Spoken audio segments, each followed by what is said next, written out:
Olá, amigos, leitores, ouvintes. Está começando mais uma edição do Comunicast, podcast do blog da comunicação. Eu sou o Guilherme Freitas, um dos editores do site, e hoje, de novo, a gente vai comentar sobre eleições que aconteceram aí no último final de semana. E hoje a gente vai falar um pouquinho sobre os três principais estados, né, os colégios eleitorais do Brasil, São Paulo, Minas e Rio. E a gente tem um convidado especial de cada estado. Em São Paulo, né, maior colégio eleitoral, a gente tem o jornalista e também editor do blog, James Freitas, que participa de mais um programa conosco. Olá, James, seja bem-vindo mais uma vez ao Comunicast. O prazer é meu. Olá a todos os amigos que estão ouvindo mais um Comunicast. Eu já tenho até carteirinha desse Comunicast. Sempre que possível eu estou presente, mas é um prazer. Uma figurinha carimbada já. Nós temos também em Minas Gerais, né, mais precisamente em Belo Horizonte, a Natália Cristofari, jornalista e colunista do blog, fazendo sua primeira participação aqui no Comunicast. Seja bem-vinda, Natália. Obrigada, Guilherme. E no Rio de Janeiro a gente tem a Maísa Capobianco, jornalista e colunista do blog, que já participou de uma edição passada do Comunicast. Maísa, muito bom tê-la mais uma vez participando do programa. Muito bom, Guilherme, participar mais uma vez com você. Boa noite, internauta. Nós vamos falar sobre esses três estados, né, Rio, Minas e São Paulo, que são os três principais colégios eleitorais do Brasil. E nesses três estados, os governadores foram eleitos no primeiro turno. O Geraldo Alckmin em São Paulo, o Antônio Anastasia em Minas Gerais e o Sérgio Cabral no Rio. E eu vou conversar com nossos três convidados a respeito dessas eleições, né, o que eles acharam dessas reeleições no primeiro turno. Primeiramente eu vou conversar com o James sobre São Paulo, né, maior colégio eleitoral. Queria saber de você, James, o que você achou de mais uma vitória do PSDB em São Paulo, com o Geraldo Alckmin. O Geraldo Alckmin já foi governador por 2 mandatos, volta ao cargo mais uma vez. E também gostaria que você comentasse a surpreendente vitória do Aloysio Nunes também, né, no Senado, surpreendendo a todas as pesquisas. O que você achou aí dessa dobradinha tucana? Eu acho que São Paulo, como no Brasil, aconteceu algo curioso e algo legal. Eu fiquei muito feliz porque os institutos de pesquisa erraram pra caramba, entendeu? Mostrou pra população que isso não passa só gera especulação, só confunde a cabeça do eleitor. Então eu adorei isso. Quanto à eleição no governo, eu acho que era normal, eu já previa uma vitória do Geraldo Alckmin. E eu vou falar, eu votei no Aloysio Mercadante pelo simples motivo da alternância do poder e do programa de educação que o Aloysio estava propondo, que eu achei muito mais interessante do que o modelo de educação que o PSDB propõe. Então eu votei no Mercadante, sim, por não ter segundo turno, mas já vi um avanço, principalmente se a gente olhar na disputa do Senado. Aloysio Nunes era a quarta, quinta opção e foi o mais votado.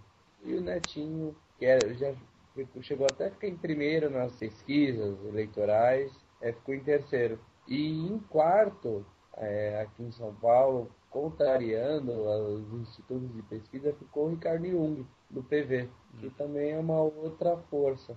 O que deu para perceber, tanto no Brasil como em São Paulo, que o povo brasileiro, né, alguns, estão querendo sair dessa bipolarização que foi feita. Eles não querem saber só de PSDB e PT. Não é o que sobra. Eles estão buscando outros candidatos. Eu acho que aí no campo federal, essa ascensão da Marina, essa ascensão do Ricardo Jung, né, para o cargo de senador, eu acho que é muito positiva. Isso fortalece a democracia. Dá um crédito, por menor que seja esse crédito, dá um crédito para a sociedade, né, aqui do estado de São Paulo.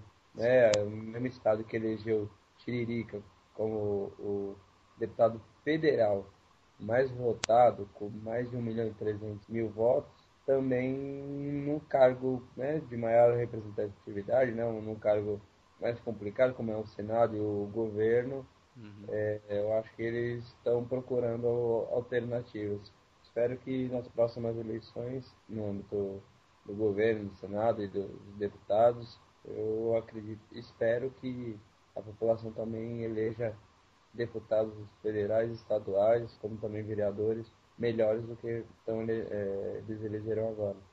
Natália, Minas Gerais, né, segundo maior colégio eleitoral do Brasil, Aécio Neves confirmando favoritismo, eleito senador, Itamar Franco da mesma chapa também eleito, e o Anastasia que superou o Hélio Costa, né, nas últimas pesquisas e conseguiu se reeleger. Você acha que o efeito Aécio Neves aí em Minas foi o fator decisivo para esse triunfo tucano? Olha, Guilherme, eu acredito que sim. Quem acompanhou o governo do Aécio, que a gente chama de Aécio Anastasia, que a gente conhece bem o professor Anastasia, aguardava essa vitória, principalmente do Anastasia, mas no início a gente teve uma dúvida, porque o Hélio voltou, ele veio com o Patrus, e ele também é forte aqui em Belo Horizonte, mas o Aécio, ele teve uma grande oportunidade de levantar o Anastasia, porque ele é muito conhecido no interior, e como ele veio acoplado do Itamar, eles fizeram essa campanha forte nas primeiras pesquisas que a gente estava acompanhando aqui, e nos principais corpo a corpo, o Hélio Costa estava liderando, porque o Anastasia, apesar do pessoal conhecer toda a gestão do governo do Aécio, ele não era bem conhecido, então tinha toda aquela forma de torná-lo conhecido, principalmente em algumas cidades do interior,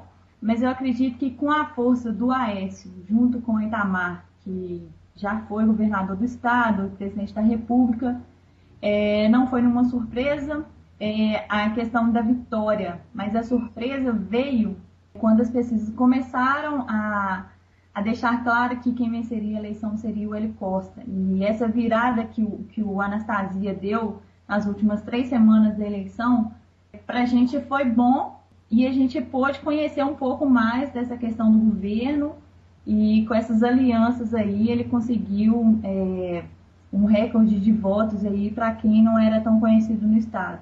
Então, apesar dessa diferença de pesquisas, de conhecer e de não conhecer, a gente já aguardava essa vitória devido mais sobre a história do Aécio Neves. E Maísa, você que está aí no Rio de Janeiro, que é o terceiro maior colégio do Brasil, Sérgio Cabral, né, confirmando o favoritismo, sendo eleito no primeiro turno. E no Senado, né, a gente teve até 2 candidatos ligados à chapa da Dilma, né, o Lindenberg e o Marcelo Crivella, né, e o César Maia, que foi prefeito, ficou de fora. Você acha que o Sérgio Cabral, aí no Rio de Janeiro, vai conseguir ter um bom governo, ainda mais agora que os 2 candidatos do Senado no Rio de Janeiro também são assim, podemos dizer, pró-Cabral? Você acha que ele vai ter um apoio de governo bom aí no Rio de Janeiro? Pois é, aqui no Rio a gente não teve nenhuma surpresa, né? Desde o início, todo mundo vem acompanhando as pesquisas e o Cabral sempre ganhando no primeiro turno, e isso acabou se confirmando. Eu até acredito, sim, que ele tem grandes chances de conseguir vencer esses desafios, porque eu moro no Rio há quase 2 anos, pelo que eu sempre vejo as pessoas comentando, falando, o Estado melhorou muito depois que o Cabral assumiu. É claro que ele tem aqueles problemas, né, comuns ao Rio de Janeiro, que todo mundo sabe, que é a segurança, né, que eu acho que é um dos piores problemas que ele enfrenta aqui no Rio, os desafios que ele enfrenta para combater, né, que ele tem que ampliar esse programa das UPPs, a unidade de polícia pacificadora, que é uma coisa que a gente vê que o Rio de Janeiro precisa ter mais para poder as pessoas saírem na rua com mais segurança, sem ter medo de a cada esquina sofrer um assalto, enfim. Até a questão da educação também, que eu venho acompanhando, que o Rio de Janeiro tem ficado atrás, né, de Minas, de São Paulo, de alguns estados do Sul, e as pessoas até pegaram bastante no pé do Cabral durante a campanha dele, sobre essa questão da educação, falando que no governo dele a situação até piorou um pouco e ele tem prometido que vai reverter esse quadro. Mas eu acredito, assim, que agora, tendo o Lindbergh e o Crivella, os dois do lado dele, tem chances maiores ainda de conseguir concretizar esses projetos dele. E acho que, assim, que no Rio vai ter uma surpresa para mim, que acompanhei meio que de fora esse quadro todo, o César Maia não ter vencido realmente. Porque ele é uma figura, né, conhecida nacionalmente, figura importante na política, mas eu acho que esse apoio da Dilma ao Cabral, essa aliança do Eduardo Paes com o Cabral e tudo, realmente deram muita força, deu muita força tanto para o Lindbergh quanto para o Marcelo Crivella, e acabou que esse grupo deles realmente venceu aí. E vamos torcer, né, para que eles realmente consigam fazer tudo que estão planejando.